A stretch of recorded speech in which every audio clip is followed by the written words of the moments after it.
با مقصد توضیح و شرح پیام پرزیدنت جمهوری تاجیکستان محترم امامعلی رحمان با مجلس عالی مملکت درباره سمت‌های اساسی سیاست داخلی و خارجی جمهوری، نمایندگان کمیته کار با زنان و اولیای نزد حکومت جمهوری تاجیکستان به ناحیه واسع تشریف آورده با افسران و عسکران قسم حربی 13483 وزارت مدافع تاجیکستان واخوری نمودند. در این سفر آنها را زنان و بانوان ناحیه واسع همراهی کردند.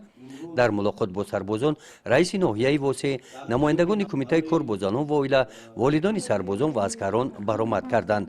قید کرده شد که جوانان نیروی سازنده بوده در ترغیب دستاوردهای دوران صاحب استقلالی تاجیکستان نقش کلان دارند. باعث افتخار است که امروز جوانان در صفهای قواهای مسلح جمهوری تاجیکستان خدمت وطن مادر و صافدلانه ادا نموده ایستادند.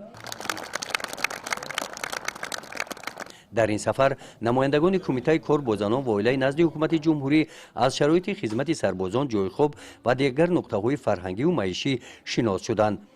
در این روز با پیشنهاد مقامات اجرایی حاکمیت دولتی ناحیه واسع از جانب ساکنان و صاحبکاران دهات به نام خدای رجبوف برای خوراک نصف روزی سربازان دسترخوان آراسته نمودند.